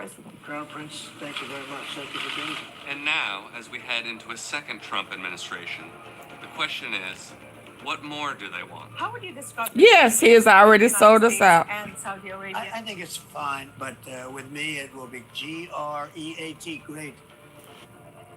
Absolutely, he's already sold us out. Of the FIFA World Cup 2034 will be Saudi Arabia. What we're seeing with Saudi Arabia is unprecedented because of the sheer amount of money that they put in. Kareem Zidane is an investigative sports journalist. They're investing in absolutely everything. Al Ramayan's appearance at the UFC fight wasn't just about Trump. Sports have become a key part of Saudi Arabia's investment and influence peddling strategy. Peddling strategy. What did he just say? Part of Saudi Arabia investment and influence peddling strategy. Sports. Now, what's going on today? Yeah. Is an investigative sports journalist. They're investing in absolutely everything. Al Ramayan's appearance at the UFC fight wasn't just about Trump. Sports have become a key part of Saudi Arabia's investment and influence peddling strategy. Kareem and his colleagues at Play of the Game mapped over 910 sponsorships from Saudi entities in 2024 across the globe. There's the ownership of the Premier League's Newcastle United, the creation of Live Golf, a competitor to the PGA Tour, sponsorship for the Women's Tennis Association, backing Formula One's Aston Martin. There's MMA, esports, equestrianism, wrestling, cycling, billiards, and a potential new venture into boxing. As a matter of fact, it might be easier to list the sports that Saudi Arabia hasn't invested in. Honestly, I can't think of one at the moment. The Saudis would call it investing. Others call it sports washing. Sports washing is the deployment of sports as a means of reputation laundering. When countries use Laundering. Did he say laundering? events, for example, Did he say laundering? when Saudi Arabia invests in sports, it's really looking for one of the moments. The Saudis would call it investing. Others call it sports washing. Sports washing is the deployment of sports as a means.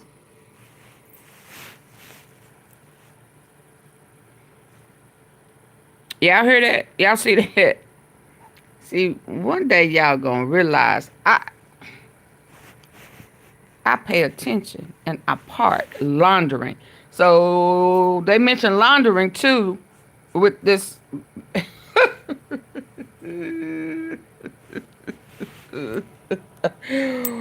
Woo! Oh, wee, man. Sports washing. Cycling, billiards, and a potential new venture into boxing. As a matter of fact, it might be easier to list the sports that Saudi Arabia hasn't invested in. Honestly, I can't think of one at the moment. The Saudis would call it investing. Others call it sports washing. Sports washing is laundering. The deployment of sports as a means of reputation laundering. When countries use sports and major sports events, for example, to distract from human rights abuses. When Saudi Arabia invests in sports, it's really looking for geopolitical influence. It's looking to recraft its own global image. It might not reap the most significant monetary returns, but I don't think that's what they're interested in from sports. They're looking at influence, and I think they're doing a damn good job about it, as much as I don't want to say that. And this is happening with other Saudi investments too. What's your take on the unabashed expansion of the Saudi Investment Fund into Silicon Valley? In 2016, then Deputy Crown Prince Mohammed bin Salman, or MBS, made a well-publicized trip to Silicon Valley. By 2018, Saudi Arabia was the single largest investor in U.S. startups. But where was that money going, and what was it doing? Let me give you an example. Twitter. When Twitter was a public firm, the Saudi Kingdom Holding Company was its largest outside shareholder, owning a bigger part than even co-founder and longtime CEO Jack Dorsey. But it wasn't just a financial relationship, as I've covered in my reporting. Twitter has long been an important place for the Saudi government to propagandize on behalf of MBS's economic program, flood Saudi-related discussions with posts from pro-regime trolls, and track and harass dissidents, some of whom have been doxxed, arrested, and tortured. In 2014, Twitter's leadership learned that a key MBS advisor was running a spy ring inside Twitter's San Francisco headquarters. Twitter never publicly accounted for its role in fostering the Saudi spy ring.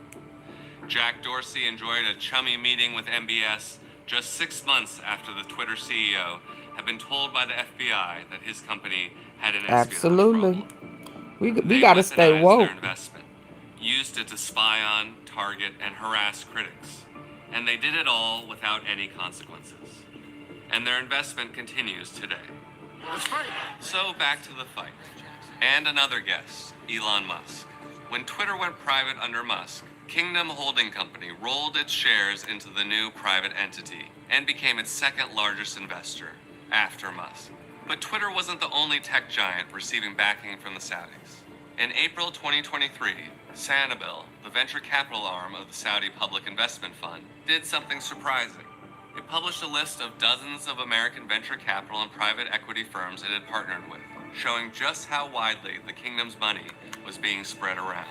Tech, AI, surveillance, media. But the influence purchasing campaign doesn't end in Silicon Valley. I would like to bring up the CEO of Affinity Partners and former senior advisor to the White House, Jared Kushner. That's Jared, the husband. Jared.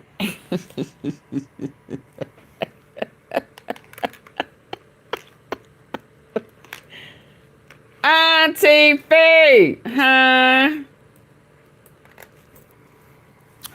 Jared. Okay, let's go. Trump's daughter, Ivanka. He served as a senior advisor in the first Trump administration and was everywhere. The kingdom's money was being spread around. Tech, AI, surveillance, media. But the influence purchasing campaign doesn't end in Silicon Valley. I would like to bring up the CEO of Affinity Partners and former senior advisor to the White House, Jared Kushner.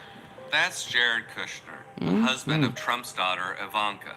He served as a senior advisor in the first Trump Now administration over there in Israel. and was everywhere.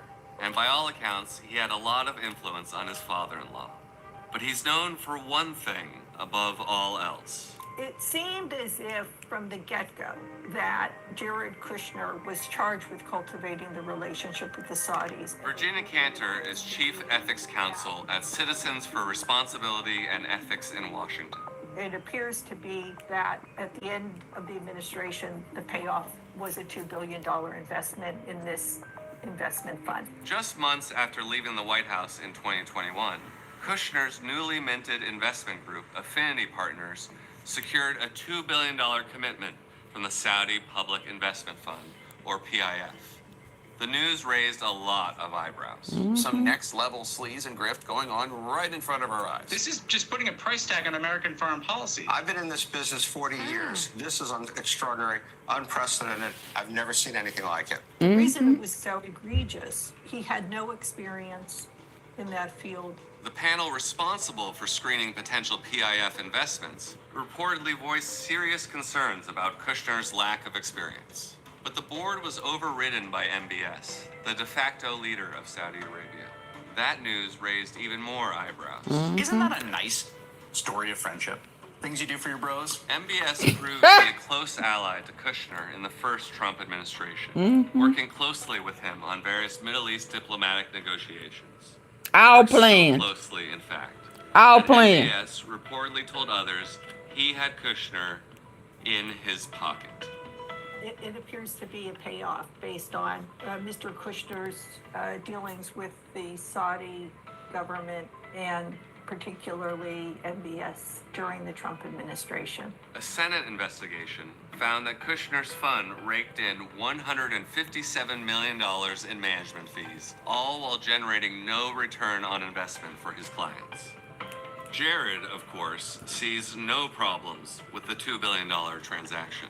For my critics, what I say is point to a single decision we made that wasn't in the interest of America. Okay, No. point to one. How about letting an ally kill a Washington Post columnist, Jared? What was really troubling about the assassination of Jamal Khashoggi, there was every indication that it was carried out by the Saudis. Basically, Kushner and President Trump gave MBS a pass by virtue of not, calling them out. Didn't that kind of happen with Charlie Kirk? Didn't that kind of happen with Charlie Kirk? Yeah. And then want to get mad at the U.S. because we peeping their game and we know that little old boy didn't do it. Whoever was on top of the roof in that all black, okay, and the same people right after that, how disrespectful you let Qatar,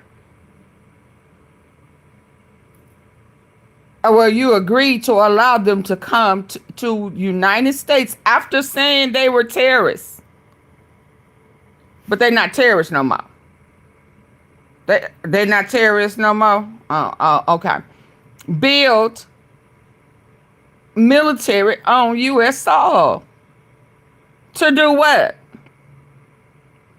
Build a weapon of mass destruction or to set up those little hot spots. I can't remember what they call them. Yeah, to be triggers. You are an enemy of the United States. I keep saying that. But your roots, not roots, roots are illegal immigrant. So why don't you leave? Get your ass out of the U.S. since you hate us so. Nasty work. In our face. With our money.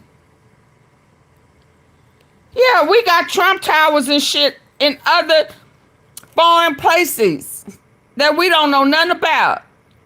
And we ain't getting no residuals from that. But our money built it. Oh, okay. Because it's America first for me. That definitely set the tone for how they were going to deal with human rights violations by the Saudis. And it wasn't just that, there were other incidents, you know, calling them out.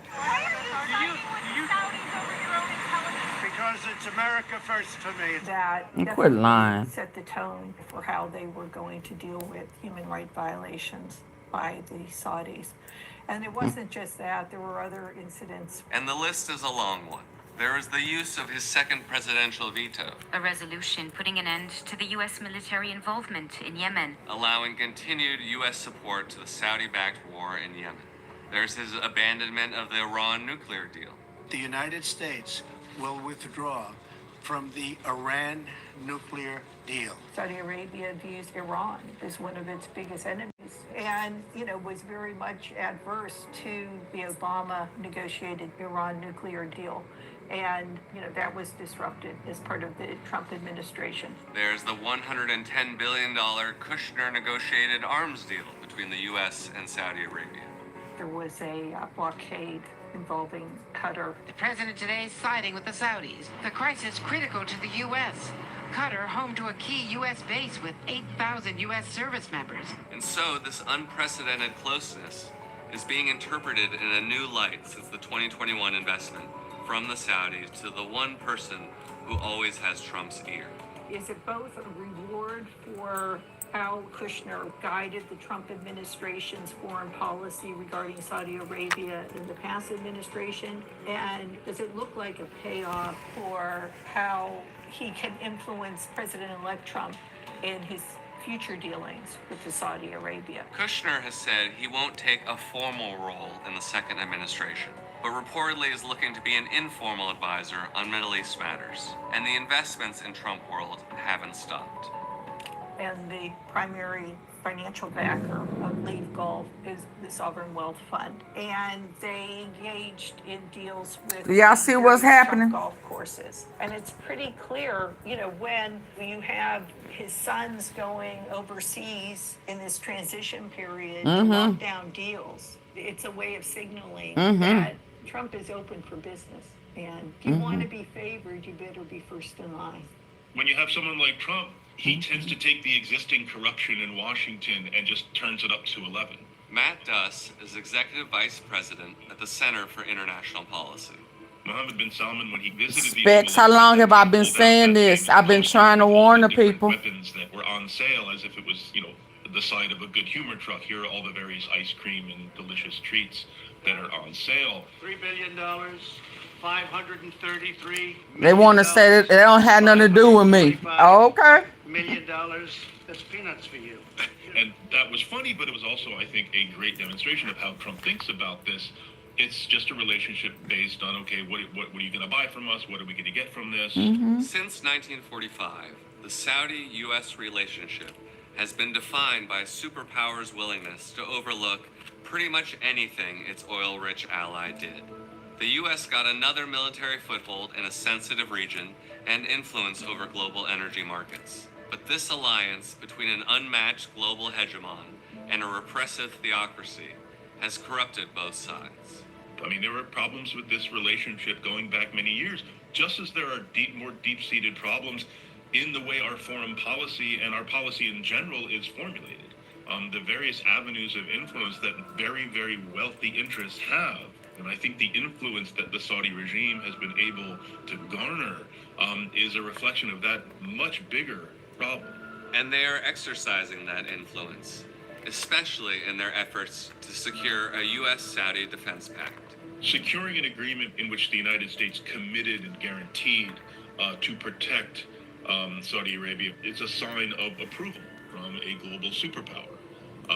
You know, it's a kind of normalization of Saudi Arabia to say that you're just another normal country, and this is how normal countries behave.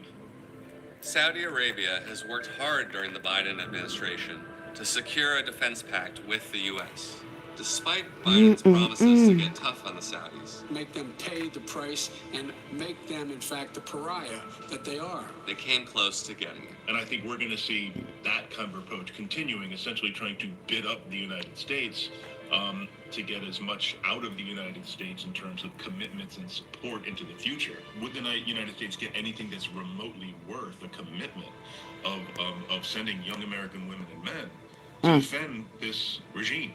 I think the answer is To send what? up the United States to get as much out of the United States in terms of commitments and support into the future. Would the United States get anything that's remotely worth a commitment of sending young American women and men? Sending young American women to defend this. So how they gonna send? Are you talking about military? Are you talking about sending these illegal immigrants? Some illegal, some U.S. citizens, since now he has permission to send anyone he wants to any foreign country that he chooses in order to get what? Free labor. In order to get what? Slavery back implemented. Now, not on U.S. soil, but foreign soils that he's invested in. Makes sense now? Ding! All type of light bulbs should have went off. Because, slavery and free labor is a part of making America great again, right? Right?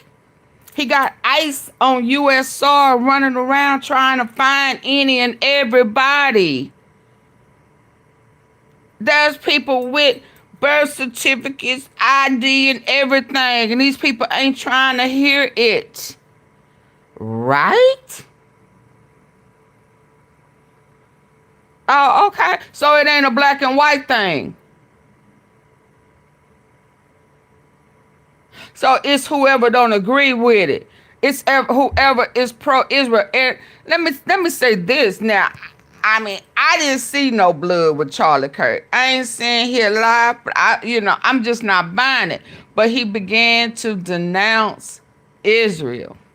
And he questioned and challenged Trump. Where he failed was allowing Trump to know that he was on to whatever it was he was on. Now, I don't know if it was in my dream or if it just came across. Hell, Charlie may be in underground in somebody's jail. Just, I don't know. He could be being tortured. I don't know. We don't know.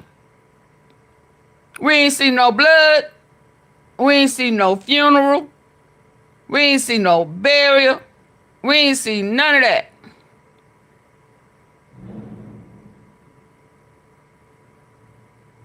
Now they saying the gun, and now Kanye telling Candace to get out.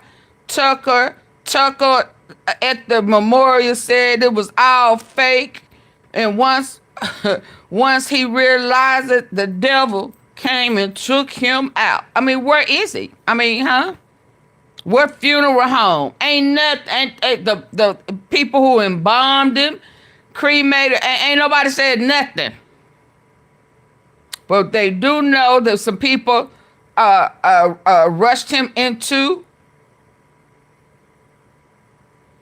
a SUV.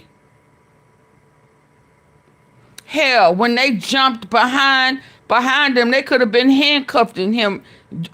Only person I saw pull the gun was the people who was trying to run behind them as they was rushing him into the car. He trusted Trump. He backdoored him for sure. I'm just saying, with all of this corruption and all of this sabotage and all of this stealing and treason and all of this? We don't know.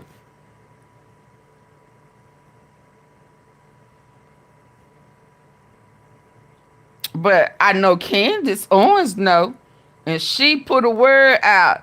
I mean, it's right when they was denying her, barring her, silencing her, and Australia, some type of Trump was doing some type of deal with Australia. I said, look at this shit right here. Out in our face. Trump got plenty of app. He is bloody. He bloody, Illis. He is bloody. But I be trying to keep us 2 or 3 steps ahead of what's going on. And hell, I get it. It's too many dots. It's sometimes, dang, I'm getting tired. It's just too much. But that's just how much they doing. Y'all see how much has gone on in a matter of days since even we know what was going on before Old Girl book came out. But do y'all see everything that's going on after? And then this motherfucker asking for $213 million. For what? For what? So now you want our money, and you got these ICE agents out here beating and pulling, grabbing folk and doing all this crazy stuff. So you want to abuse us and take our money too? What type of pimp are you? Big money off terrorists, which means money off us. Yeah. Okay, y'all better stay woke. To defend this regime. Y'all beginning to make me mad, baby. Y'all don't support me enough for all this knowledge. I'm just sick of y'all. All of its financial ties to the country. What more could be on the table for Saudi Arabia? Certainly, we should be aware of the acute danger of Saudi influence in a Trump administration. But ultimately, if we really want to solve this problem, we need to understand that it goes much deeper and is much more long-standing than just with Trump. Yeah, okay, I get that. I get that. But guess what, sir? Guess who building over there? Huh?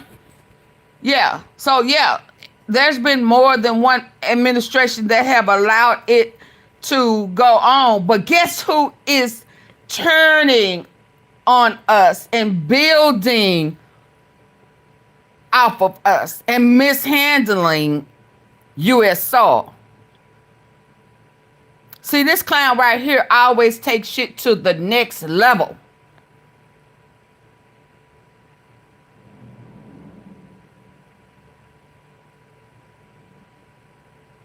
Yeah. You know why? You know why, Specs? Because Israel came up and came out. She didn't name him, but it said it gave where he was the prime minister. So there go Israel. Whether it's the past prime minister or the current, it's still Israel. And you know you can't talk about Israel. The fake Israel. Mm-hmm.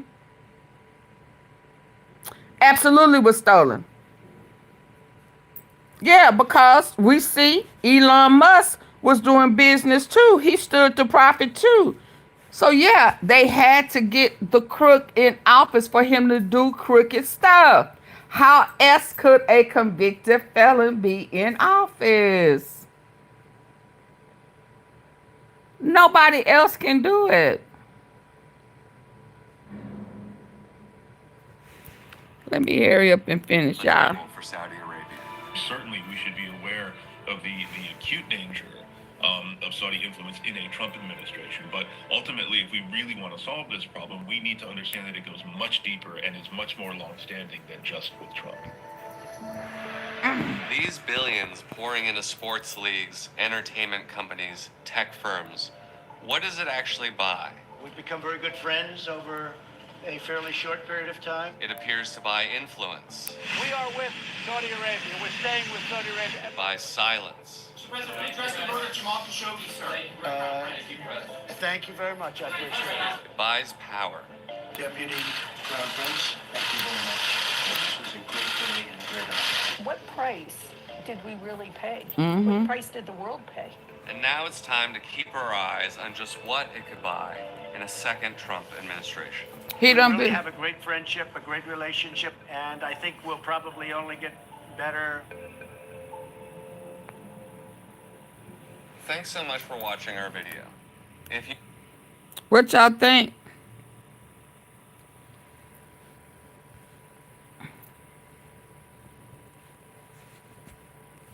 What y'all think? They say they own Trump. They say they own the U.S. They are into sports. They are into, what is that? Laundering. Okay, y'all, I gotta go. What time is it? Let me get some stuff done. I'll be back later on something else. I'm sick of this. Okay, did y'all enjoy last night? We went back to the Bible days. I like it when we go back there and we learn a lot about kind of who we are and why they want to rewrite history. Yeah. Why y'all are really intimidated by this the golden skin that we are in. We're screwed.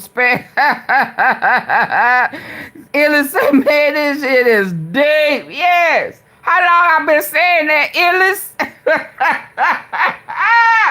How long have I been saying this deep? How long have I been saying this full circle? And I will have to say to myself, even though I said it about 4 years ago, if I do my own research on myself, I can tell y'all about when I was connecting the dots. That through all of this, don't be surprised if he not at the top. Oh my God, I just didn't realize all of this other stuff. I knew it was gonna be big. I just didn't realize how big and how dirty it was.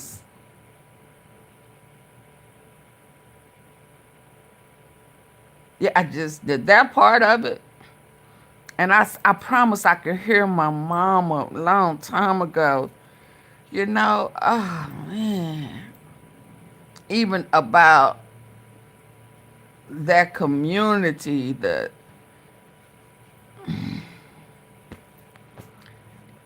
I could just hear, man. I could just hear a lot of stuff that you hear and it don't mean nothing to you. Even like getting a turn, you know, when I make mention of Ray Jackson, that attorney, yeah, that same attorney that's tied to the Mo3, Yella and Trap Boy and the sisters, yeah, and how I knew how dirty Ray Jackson was, you know.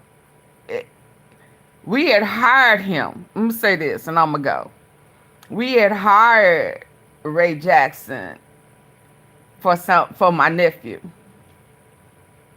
who wound up being crooked, shady. Because even when I brought him up recently, my nephew had to remind me who he was. And I was like, okay. He said, yeah. And you know, you made some phone calls and you came up with the attorney, because what I had to do was, you know, rub elbows and make the phone calls. And I was told, in order to get him off, my nephew, you got to have a Jew. Ray Jackson dirty, you know, he laundering money, but he doing all of this right there. But he can't get what you need for your nephew unless you get a Jew. Now, it was a white attorney that I know who was telling me this. And he said, he gave me his attorney that he would, if he got in trouble, whom he would trust to get him out. And he said, you got to have a Lou. If you don't get a Lou, he gone. So guess what I did? I got a Lou. And I ain't looked back since. He said they are the ones to get the judges to do what you want them to do. And I get it now. He gonna get justice. He just not. It's not gonna look the way we want it to look, and it's never gonna look the way we want it to look. It ain't gonna never look the way we want it to look, because we want like life in prison without the possibility of parole. But that's not how the judicial system is made up a lot of times. So plea deals, somebody is gonna get off. Somebody gonna get a little bit of nothing. Somebody gonna get in the middle, and somebody gonna get more. And that's how we gonna have to look at justice. It may not come the way we want it to come. Hell, some people didn't think that Yellow was ever gonna be arrested.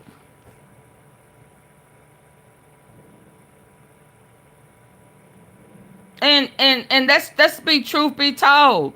Truth be told, Yellow trusted Trap, and Trap has been a informant. Trap was cleared long time ago, cause Trap went down there talking.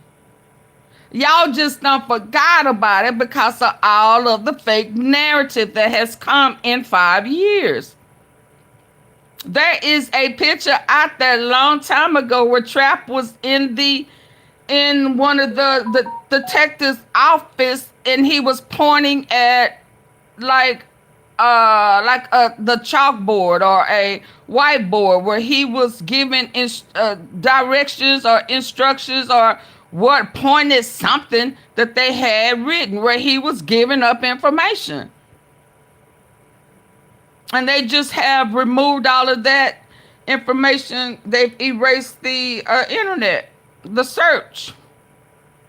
But Yellow, Trap been told, and right shortly after that, a few months after that, he came in on that song, and he was poking fun, and he was kind of dry snitching on Yellow then. He was like, man, why would you do that? So, yeah. Yellow been, Trap been done told. Trap got cleared a long time ago.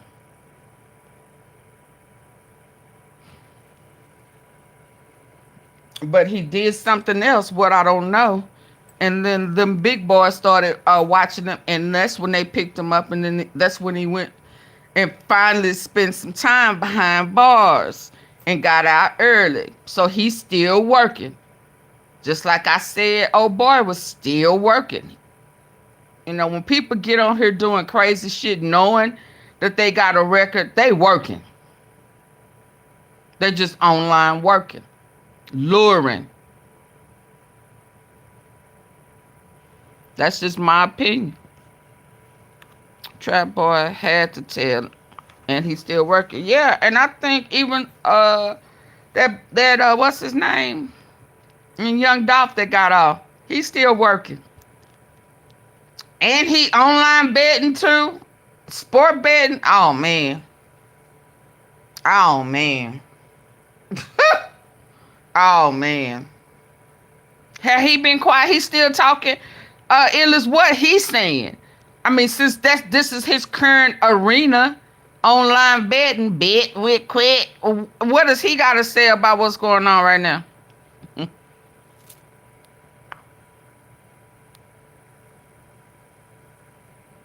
They got Ronnie out the way. Yeah, who is Ronnie? Yeah, Illis. Ronnie who? I don't know Ronnie. Who is Ronnie? I don't know these people. Yeah, I'm just wondering because this is his current. Now remember, he got off of that truck driving shit, icebox driving, and he been online betting with Quit. Sports betting. So surely he got something to say, right? Unless he been snitching. Since he is a dual informant.